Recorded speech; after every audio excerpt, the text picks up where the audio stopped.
The Council of Elohim. Now, I believe we are coming down to a level when we are really communicating with the Sirian overlords directly, and I am talking about the Orion group that is currently present on our planet and her vicinity. I here need to refer mostly to Winfrey and his group, who have helped out a lot by channeling this source, and Win's ebook is of great assistance in order to further understand this source. Win told me in person that many people who attend these sessions, many of them are actually conference calls where people can listen in, comment, and ask questions directly to the Elohim, get an almost euphoric feeling in the energy field of these beings, and they feel a tremendous amount of love and light from being present in the sessions. Win and his team understandably so use this fact as an advertisement for more people to tune in and join the team. When I spoke to him, he said he has never encountered so much love from anybody in his entire life as he has from channeling this group. He sent me a few YouTube videos and asked me to listen to them to see what I thought and felt. He also wanted me to join a conference call, in hope that he and I could perhaps start working together on some project. I must say that I like Win. He is a very likable person. My readers know, however, that I am always reluctant to join and work with groups on these subjects, because that's not how I operate the best. But regardless, Win and I differ when comes to the authenticity of the group he is involved with. He says that the strong emotions that are transmitted from this source should be good evidence that they are benevolent and have our best interest in mind. Still, he is telling me that he was very skeptic for a long time, and it wasn't until quite recently that he totally understood that they are here in our best interest. So, in other words, he has done his research, and I believe him. It doesn't mean that my research necessarily coincides with his. I have listened to all the videos I can find on the internet on this source, but must confess that I have yet to participate in a conference call. However, the videos haven't had the effects on me that they supposedly have had on so many others.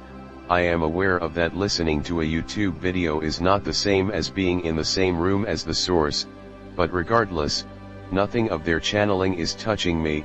When I read the RA material, listened to the Pleiadians, and listened to and read other channeled info, it usually touches me more than the Elohim material does. If the reader has a different and more positive experience, I acknowledge that, because we are all different.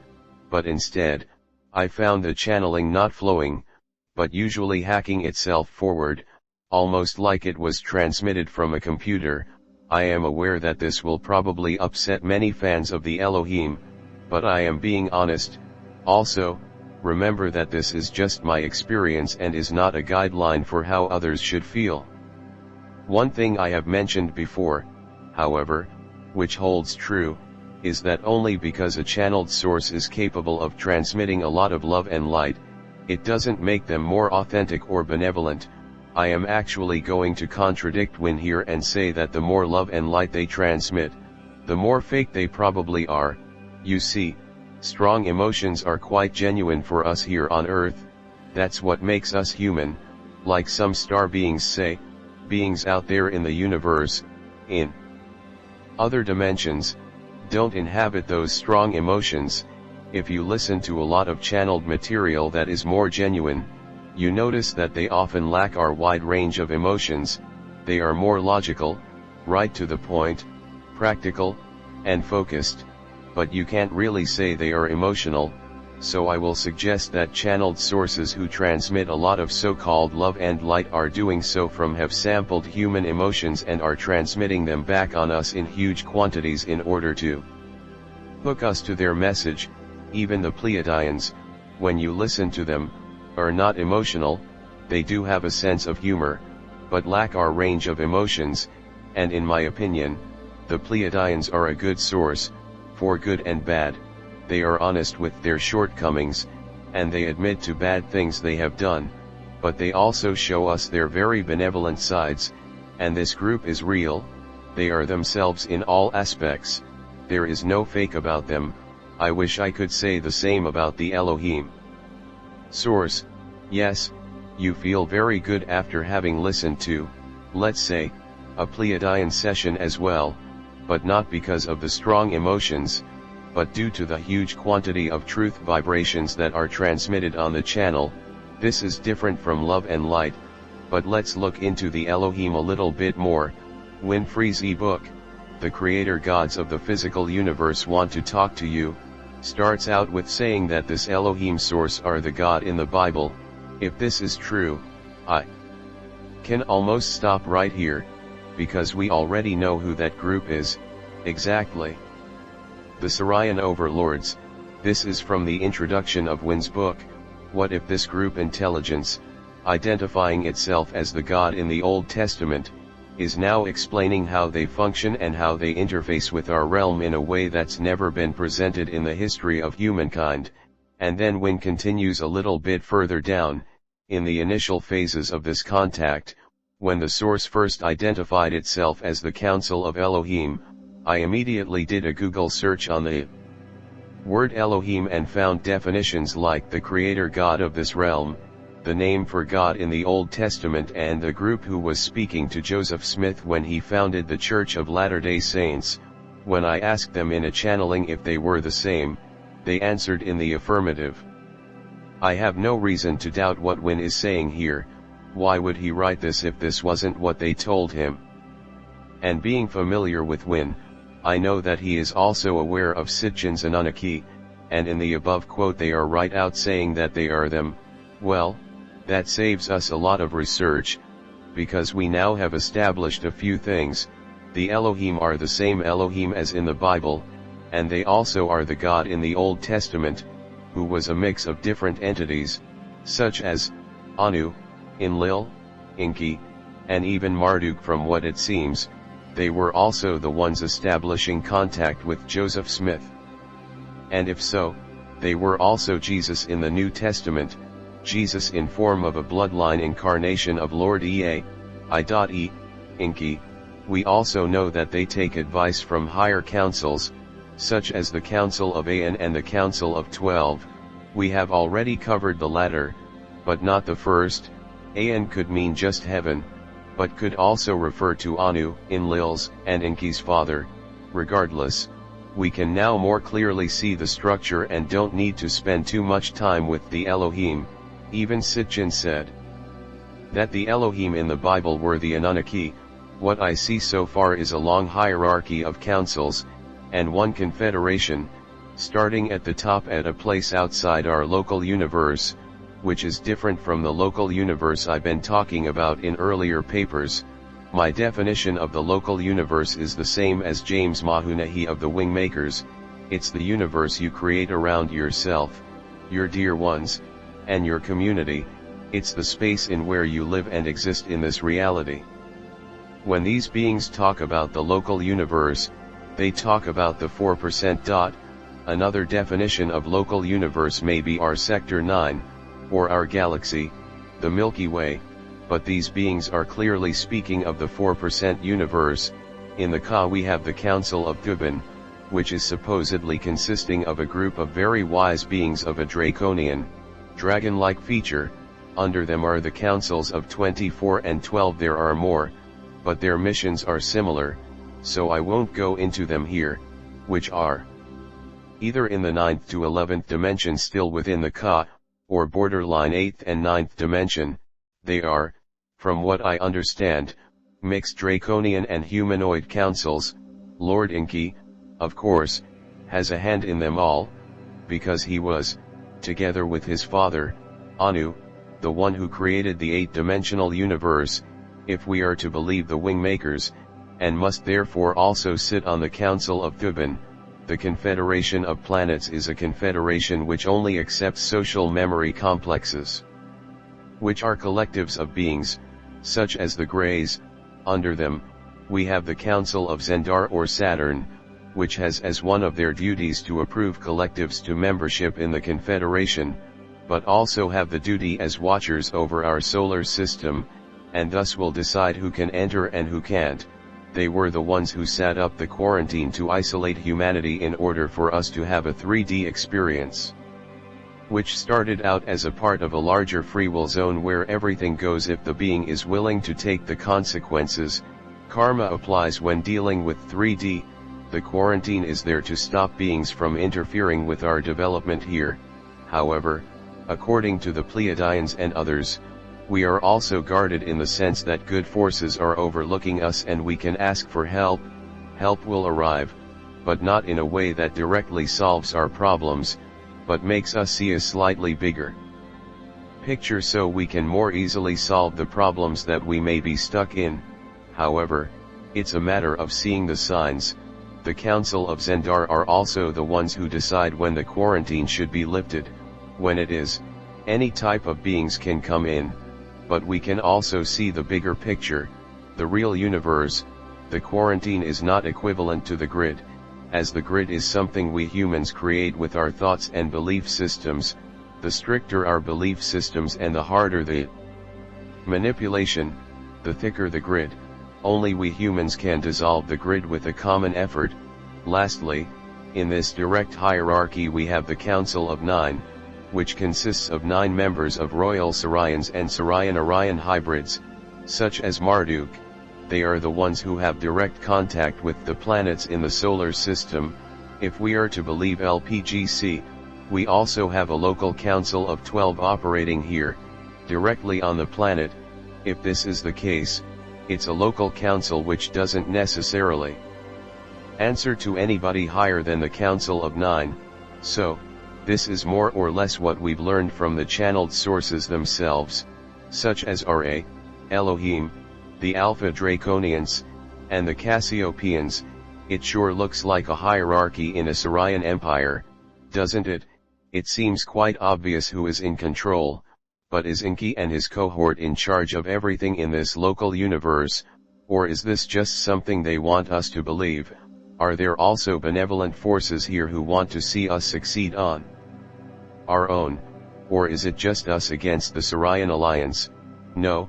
We need to remember that the 4% universe is not a universe that is isolated from the Ka, it's just the Sarian overlords who have, with their superior technology, isolated us from the 100% universe. There are more beings out there, such as us humans in the future, who are also stuck in this specifically projected holographic universe, because they, too, have our DNA. Therefore, they never developed true multidimensionality where they could become members of the true galactic community, but a synthetic version of the same, built with a technology which makes them as imprisoned as we are.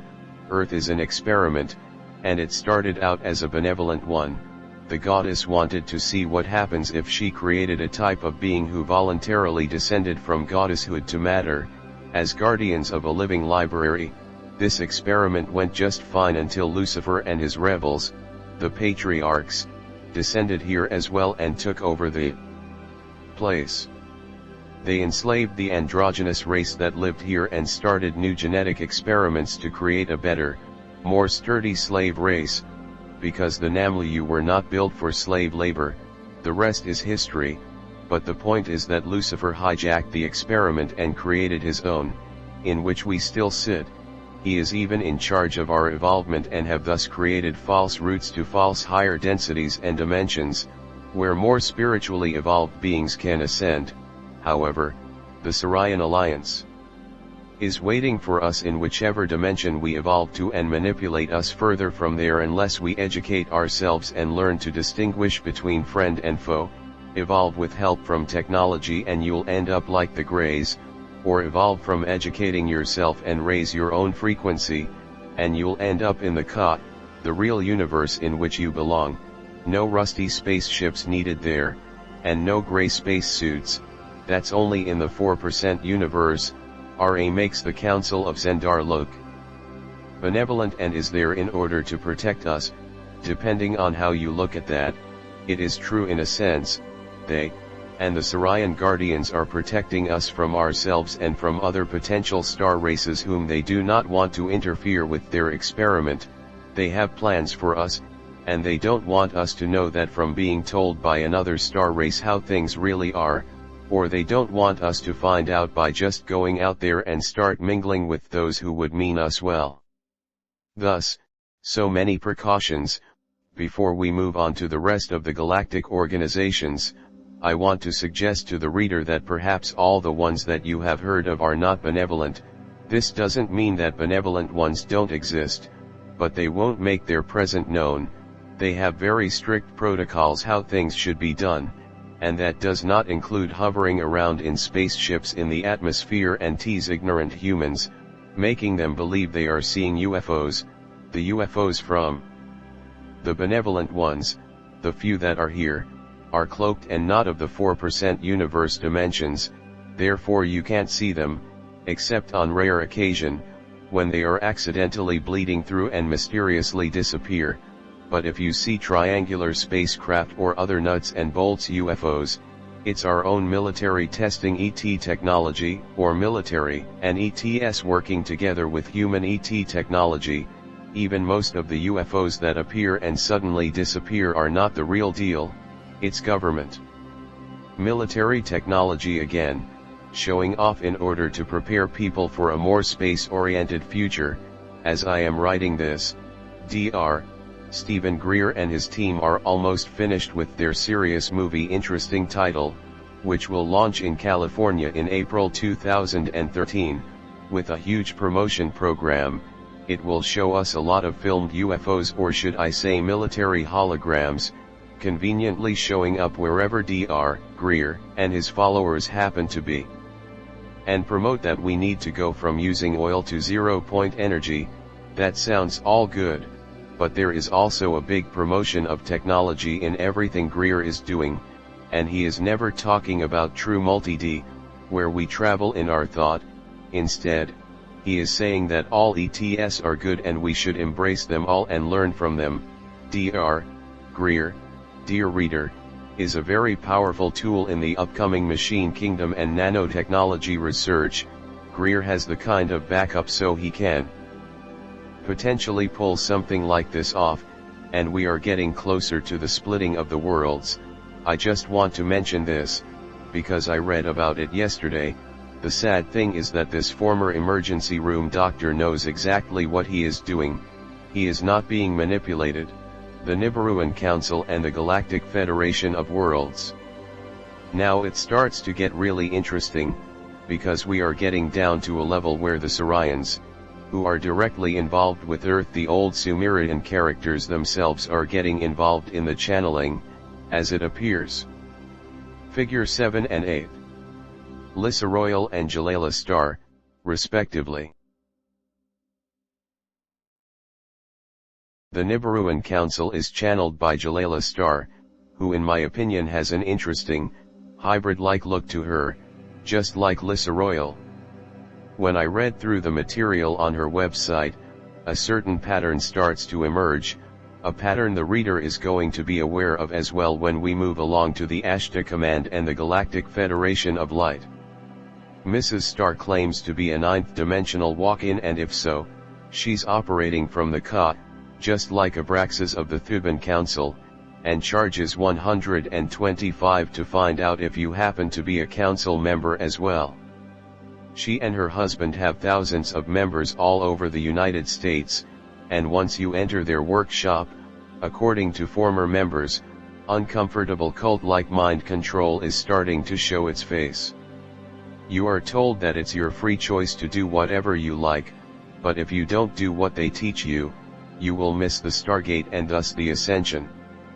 It's apparently fear-based in order to bring in as much money as possible.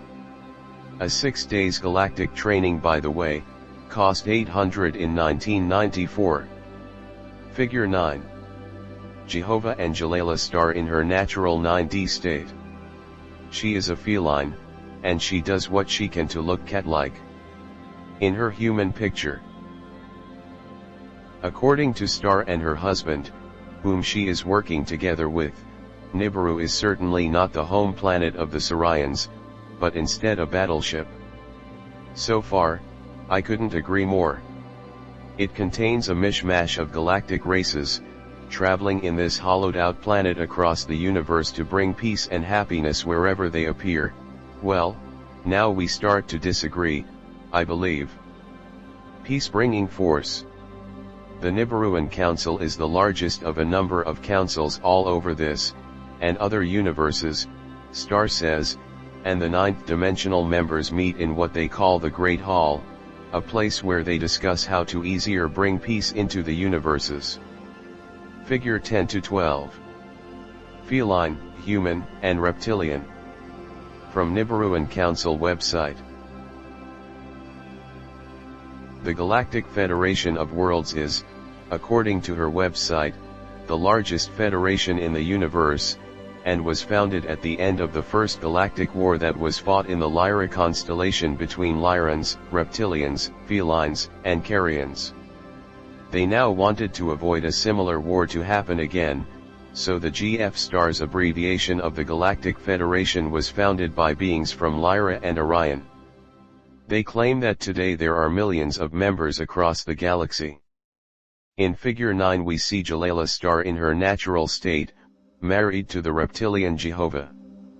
However, she could not make this alliance marriage last because of Jehovah's continuous wars. This story is of course stolen from a true one, which was the alliance marriage between the Orion Queen and the Sarian King of Kings. So, indirectly she is accusing the Orion-Sarian alliance marriage to have broken up, and this because the Orion Queen started a lot of wars. If we turn that around, we come closer but only closer to the truth. Figure 13.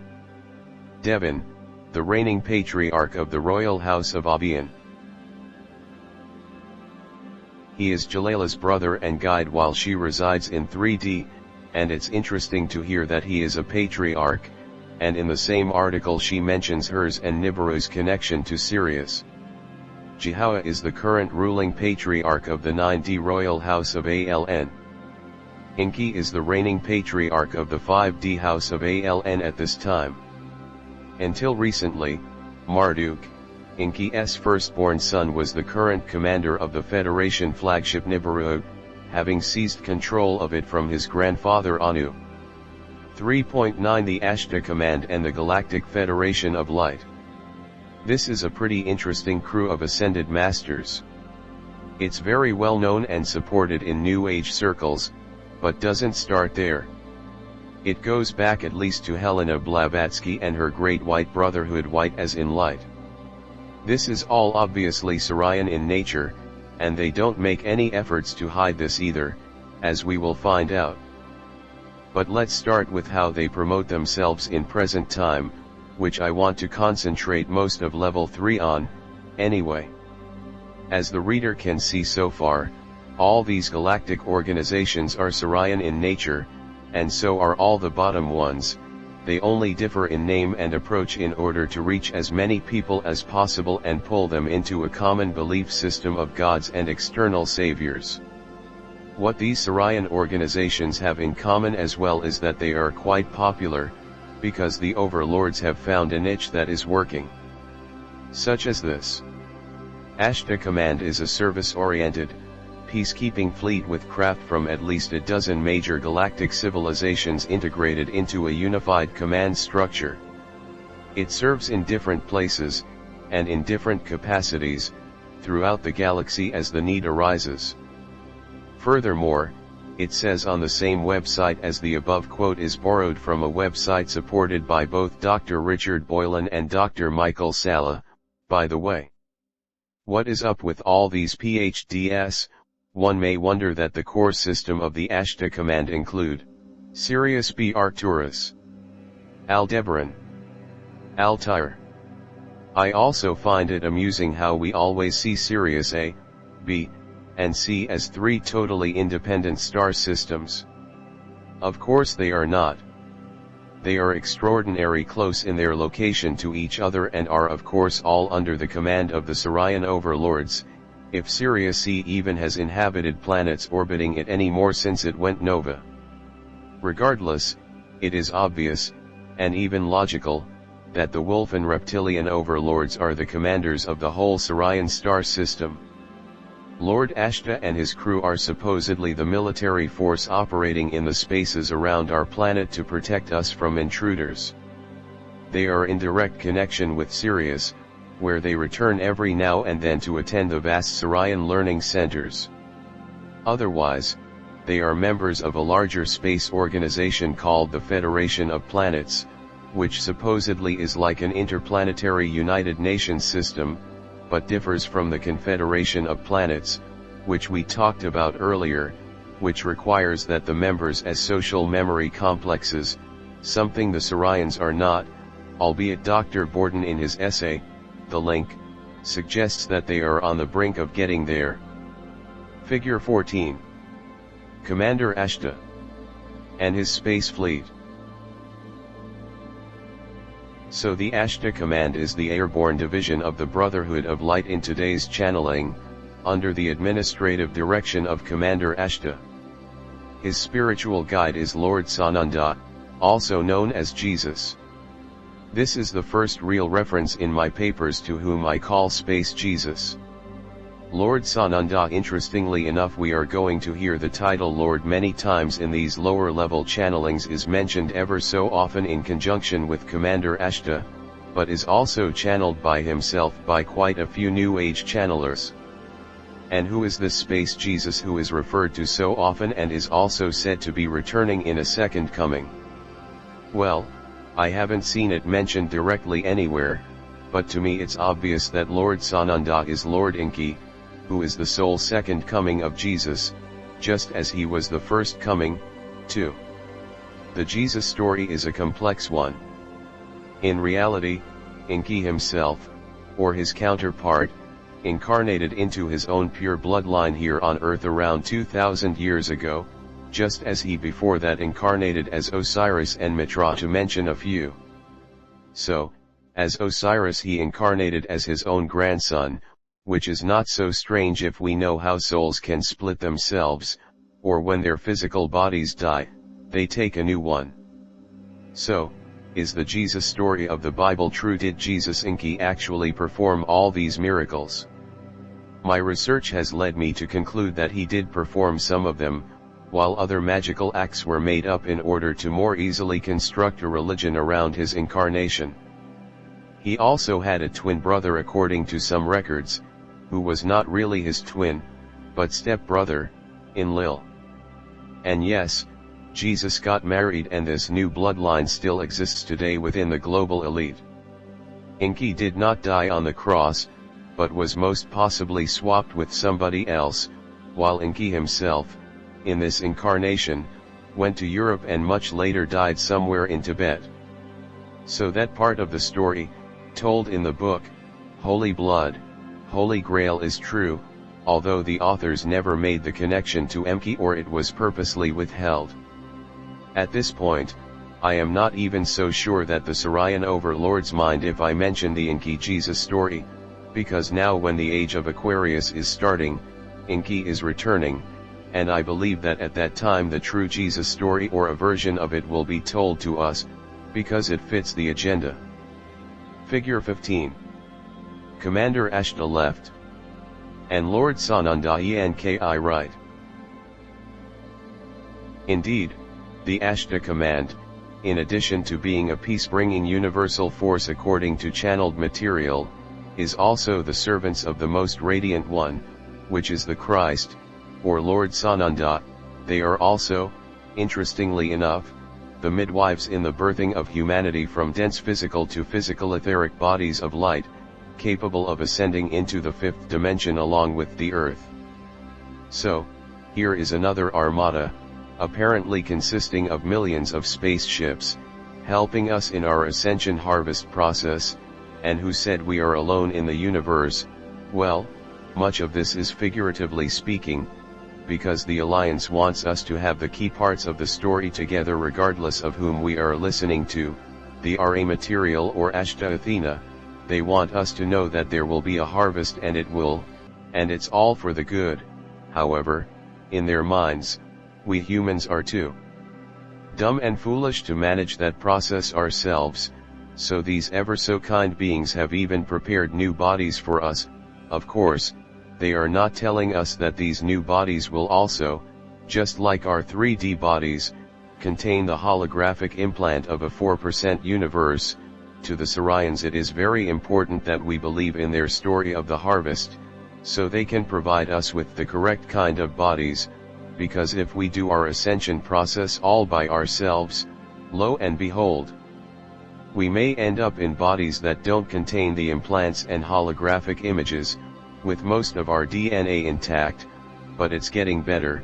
A major focus at this time is the activation of the collective Messiah, the 144,000 ascended masters referred to as eagles within the command who form the Legion of Special Volunteers. These are the star-seated emissaries from the office of the Christ, through the interstellar councils of light, here on Earth assignment. Their awakening is crucial to the transition of the planet. Hence, we and our Earth-based representatives are here to facilitate the awakening of the eagles and other light servers. Our mission administers the sacred ordinances of the Lord God Most High and functions through the Elohim, the councils of Orion, the great central sun hierarchy and order of Melchizedek. Once again we hear about the 144,000, it's mentioned in the Bible, and they want us to really have that figure in our heads. In relation to previous material I have presented, I think it's fairly easy for the reader to interpret the above quote by Adonia, just like I have done in the level 3 papers. They want people to eventually put the pieces together, hoping they have done a good job enough for us dummies to get it. With get it they mean getting their dumbed down version, which teaches that it's all benevolent, and that we shouldn't fear if millions of souls are coming to Earth and help us out in the dressing rooms to make sure our new bodies fit. Oh, a little too much fat at the waist, sure, we'll just adjust your light body a little bit. Figure 16, the Sarian Lord Sai Baba, the 10th incarnation of Lord Vishnu. The Ashta command channeling is the source which is really promoting the second coming of Enki Christ with full blast. They go on and on about how wonderful it's going to be. They also mention that all true, spiritual teachers or avatars represent a multidimensional collective, focalized and extended through the office of the Christ. This office is anchored as a trinity, and it's currently held by Lord Jesus, Lord Moses, and Lord Elijah. Amen.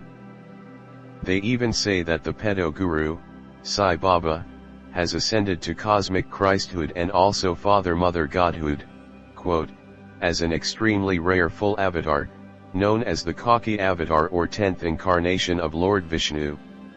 Wonderful, another sex-fixated Sarian Lord ascending to the heavens. The Ashta command makes sure we understand that the 144,000 is not a limit of how many will ascend to the fifth dimension.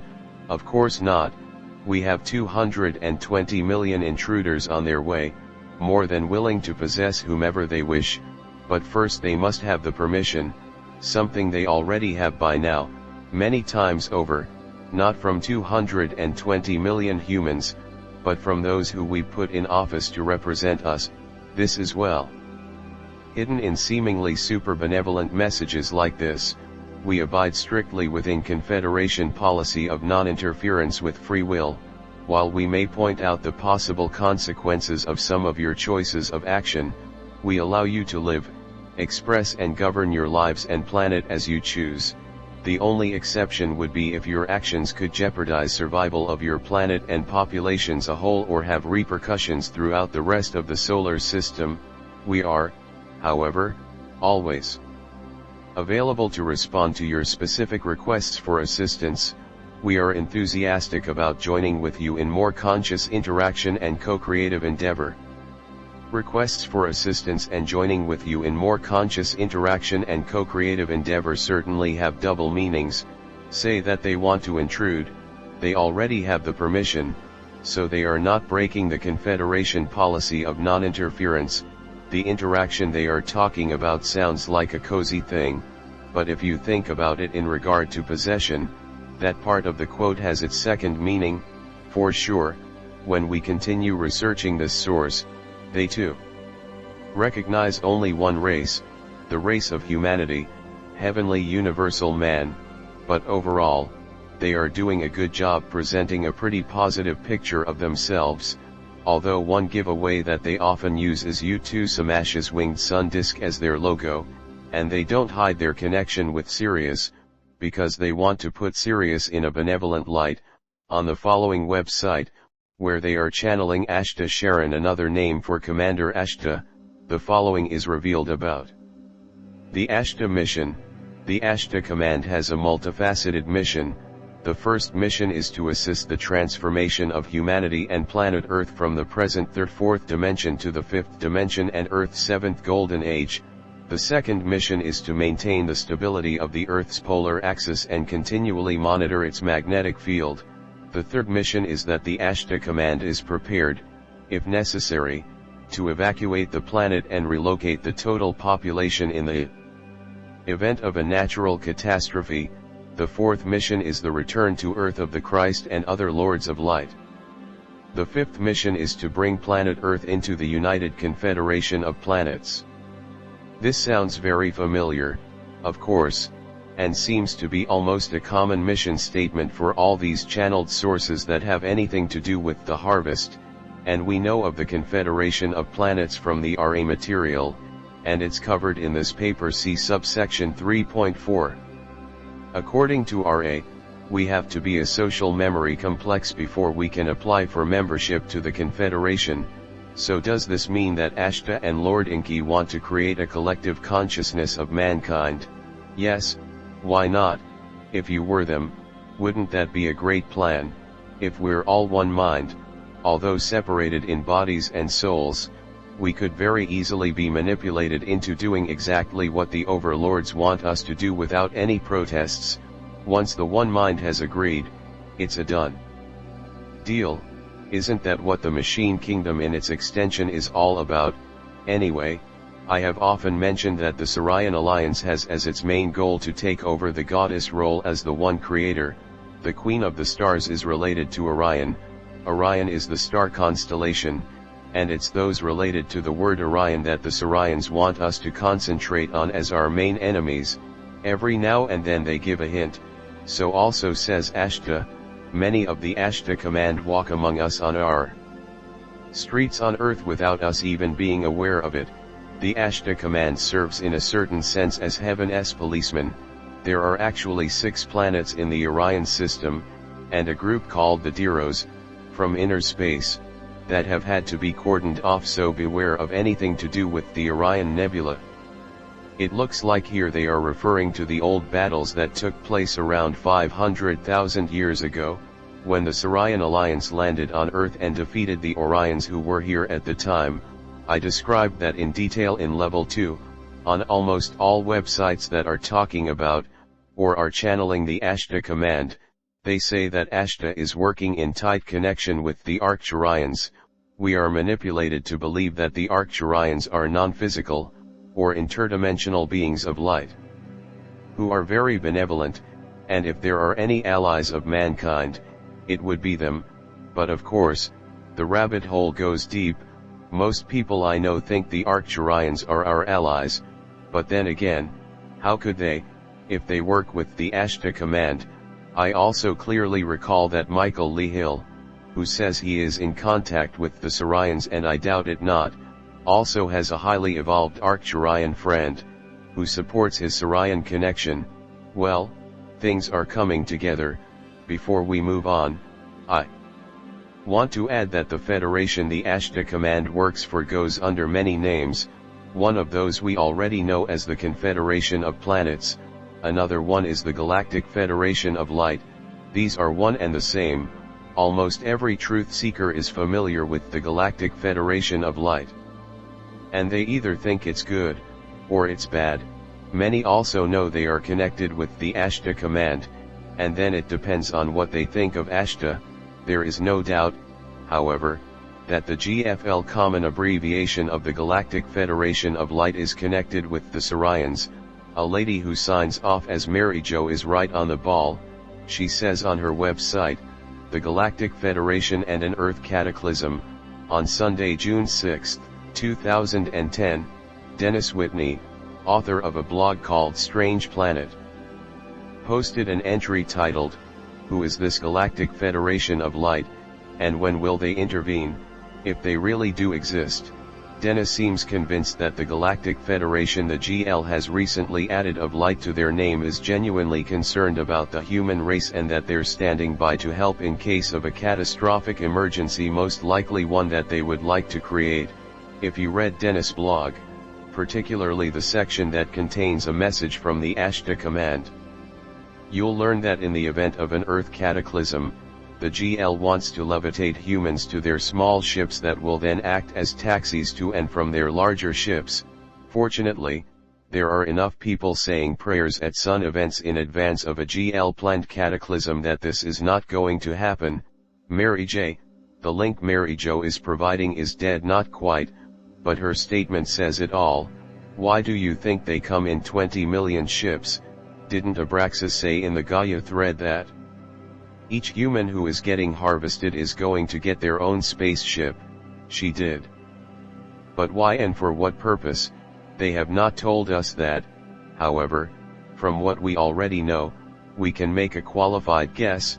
Why do some of these channeled sources say that the transmission to the fifth dimension will happen here and now, meaning before the person is dead and enters the astral, and that there will be earthquakes and catastrophes for those who stay behind? This is possibly the reason why some say that the ones who qualify will be levitated in spaceships, and that there will be little hope for many of those who stay behind. However, if that is what's going to happen, it's going to be staged. It's not going to be natural. Regardless of what is coming down, it's important that we're going up, so to speak. We need to really work on our own energy fields, so we are not available for this kind of nonsense, none of it. People need to realize that we can do it and that it's no fairy tale. These things can be simulated in labs. If something vibrates fast enough, it's going to be invisible in relation to what is vibrating slower, and it may sound unbelievable, but the difference in vibrations between those who are not spiritual at all and those who are, is way apart. It's just hard to imagine because we can't see it with our naked eyes, but we can feel it. Personally, I'm not an oracle, a prophet, or a fortune teller, but I have intuition. And I am learning to think and feel with my heart chakra, getting better and better at it. This has helped me a lot over the years, and what I feel in regard to this is that there will be a splitting of worlds. Of all the research I've done on this, that's what definitely feels like the correct thing, and not only does it feel right, it's also how the energetic multiverse works. It's a natural process. Of course, that process can be interrupted by malevolent forces, such as the Sarians, if they want that to happen, but knowing their tactics fairly well, they are more predictable than they may think. All it is fear-mongering, which they feed on. They need people to serve them, and they need the machine kingdom to become reality. That is what they really aim for. Also remember that the Sarians' hands are tied, too. In certain ways, they have to restrict themselves to following the law of free will, and that's why they are really afraid we're going to see through their manipulation, because when that's done, and if we need help to run them off, there are benevolent forces that will see to that it will happen. There are many out there who are just waiting for the Sarians to make a mistake so they can run them off. It was easy to take over the planet once upon a time when those who lived here were unprepared, but the situation is different now. Figure 17, GFL and the Ashta Command mass landing in 2012. The Sarians want to spread confusion, because that's how they can keep people from knowing what's really going on. A perfect example is here, which is the Galactic Federation of Light's website. The headline says, Galactic Federation of Light Ashta Command, Worldwide Disclosure 2012. Underneath it says there is supposed to be a mass landing and a disclosure before 2012 is over. This was written before 2012, obviously. The GFL and the Ashta Command were supposed to come down and pick people up, and we all know that that didn't happen. But the page is still up, and that's not by accident. They want to confuse us out of necessity. Still from the GFL's website, here is their Sarian connection clearly documented. They are also promoting Shuldan Niddle, who is an obvious disinfo agent. I am Salusa from Sirius, and tell you that our ships are gathering for the grand announcement that will allow us to land on your Earth by invitation. Salusa through Mike Quincy, July 20, 2011. So, Mike Quincy is promoting Salusa from Sirius, and Dr. Michael Salla, known exopolitical researcher, embraces Mike Quincy. So what do we make out of that? Who can we trust? And here is another lie the GFL has spread. Then there was a flurry of bold maneuvers this summer which terminated the existence of many dark-run underground facilities and their access tunnels. These actions led to the arrest of tens of thousands of dark subordinates. Of course there were no mass arrests, but who else was spreading similar lies last year? Benjamin Fulford and David Wilcock. Although, to be honest, I believe David is genuine, even though I don't agree with much of what he's teaching, but Fulford knows exactly what he's doing, spreading disinfo. He was talking about global elite mass arrests until his face went blue, and he called up one witness after the other, one less credible than the other. He gave date after date and nothing happened, and still people continued listening both to him and Wilcock, who tirelessly parroted Fulford, word by word, on his Divine Cosmos website. Now we get a hint on whom Fulford is working for. Figure 18. An introspect Benjamin Fulford. The New Age term light workers also stems from the Galactic Federation of Light GFL, and is therefore a term I avoid in my own research. I do not like to be called a light worker, because I am not associated with GFL. Afterward, the reader may think, why is all this so negative? Where are the good ones? And how come that all these federations and councils seem to be working against us? The answer is quick and simple. We are stuck in what I call a 4% universe, and therefore, what is affecting us is the 4% universe. It's because this is where we perceive that we're living. This 4% universe is set up by malevolent forces, so therefore what we need to learn first is often of a malevolent nature. The 4% universe is heavily controlled with hologramic equipment. Think the Matrix series. If people would only understand how much truth there is in those movies. It is quite clear to me by now that the 4% universe is all about humans in different stages of development. The oppressors knew that mankind was going to evolve. It's such a natural state of being that they can't really stop that process, so Enki and his cohorts had to think out a universe where even those who evolve stay trapped. Of course, he knows how dimensions and densities work in the real universe, so he just had to mimic that and program it into the software, which is the human body. The hardware are the hologramic computer systems which keep it all in place. Hence, we ended up with a dimensions within which we are free to evolve, similar to how it would look like in the 96% universe. The whole difference, however, is that in the 4%, everything is controlled. So how come there are only humans in the 4% universe? It's because it's the human template, the human DNA, that is trapped. It's humanity as a whole and no one else. The universe outside the trap is teeming with life in all shapes and forms, but in the free universe you are also free to travel across the dimensions. Evolution in the 96%, from what I understand, is mostly a process of learning about oneself. By learning about oneself in the free universe we can create so much more, and it becomes a universe of magic. Yes, there are stars and galaxies and all the rest of it in the 96% as well. That's the hardware. But by living as a spiritual being in that hardware universe you are absolutely free to create anything and travel instantly wherever you want. The only restriction is your own imagination. That is why art in all its forms is considered so valuable here. People have this feeling that we can create universes with it, and we can. The 4% universe has its timelines, and humans have evolved on several of them. Some became non-physicals, who can travel the dimensions, using stargates, and star lanes, and others became the Greys. Not all beings in the 4% need spaceships to travel. Some actually seem to have developed nano-travel, but only within the 4%. Like Abraxas says. You can't get to the 9th dimension without permission, and who is giving us that permission? Well, we already know the answer to that. However, this is all based on restrictions built into, and strands taken away from, our DNA, now lying dormant. This is why those who decide to evolve without help from Saurian technology, and who have seen through the veil of manipulation, can reshape their whole RNA-DNA structure and no longer be stuck in the hologram. This is what I am talking about.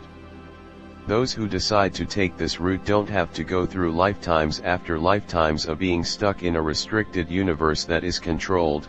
We can do it by reconstructing our light body, using our fire, see the trap for what it is, and the trap will eventually disappear, because it's held in place by frequency. Supersede that frequency band and you're out of here. In elementary school we learned about the electromagnetic spectrum. A tiny bit of it is visible, but most of it is not. We are stuck in the visible spectrum, which is the 4% universe.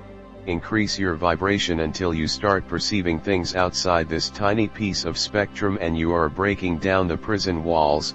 If you're reading this, you are already well on your way of doing that.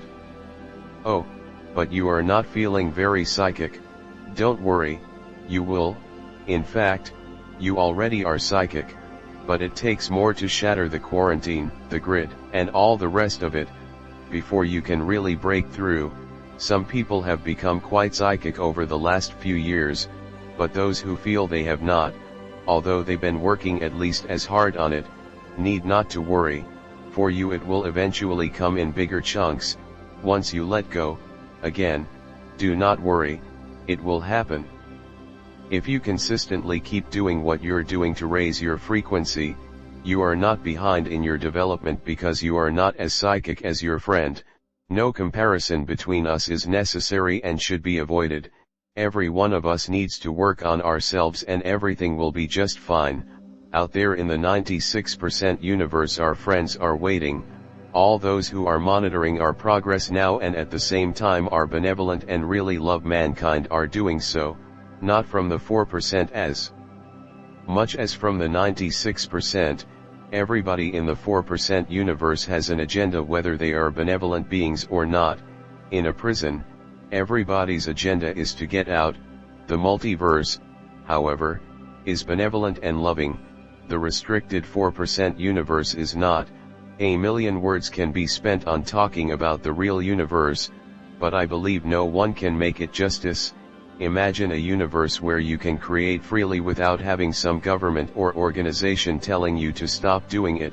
The reader gets the drift, I'm sure, and can see the difference between enslavement and freedom, as much as it is possible to see it from our restricted perspective. Those who tell you that we need to evolve so we can join this or that Galactic Federation of Council are either trying to manipulate you, or they are themselves deceived. The federations they are talking about exist in the 4% universe, and we should have no interest in joining any of them. This is why I like the Pleiadians. They don't tell you about the 4% BS, the 96% universe, but they answer people's questions insightfully so we can really gain from the reply and comments that often follow. Once they have our permission to talk about it, they know what this is all about, and as I am researching it on my own, I ever so often get things that the Pleiadians have said verified, over and over. This is happening. They, too, don't want us to join any of these space organizations, because they obviously know they are not in our best interest. Our job, if we really want to break out, is to work on ourselves and get to the It will happen on a one-on-one basis and rarely in a group. We have to earn it from hard work, that's the only way, but once we've mastered it, there are beings on the other side who will be extremely happy to see us, each and every one of us, this I can confirm. But is the 96% really such a paradise all the time? No, it's not. There are warlike beings there, too. Because you are free to create what you want, but you have the freedom not to mingle with them. No one is going to draft you. If you go to war, it's your own choice. So, no Galactic Federation for us. We don't need them, and they will drag us down into the rabbit hole again. No, thank you. We are on our own with lots of benevolent beings watching over us, and being on our own in the evolving process is actually not a bad thing. You are the only one who knows what is best for you. Anyway, how can somebody else tell you? You are a unique being after all, in an intelligent cosmos. Use what you have and you will notice that you have more than you could imagine even in your wildest dreams. It's not that we have to work to get to a state of being of some star races, either. Our state of being is already divine and magnificent. Other star races are jealous, but the benevolent ones are jealous in a good way. We just need to see the light at the end of the tunnel, and I'm not talking about the astral light between lives. Last note. There are certain federations and councils I have not brought up here because of space issues. I meant to mention the Guardian Alliance, for example, who are data streamed by Aisha and Nadine, but decided not to. Her information is too complicated to even start getting into in a paper like this. I honestly do not know who the Guardian Alliance are, as they seem to be in conflict with the Thuban Council. But it could be because there are different factions within the Sarian Alliance as well, who don't totally agree with each other. However, after have read the Voyagers books, I do not have a good feeling about any of it. It is extremely fear-based and technical, and thus very hard to understand for the average person who is not highly educated in quantum physics etc. The information also often contradicts everything you learn elsewhere. The reader is of course free to have their own opinion about the Guardians, but mine is that they are definitely not working in our favor.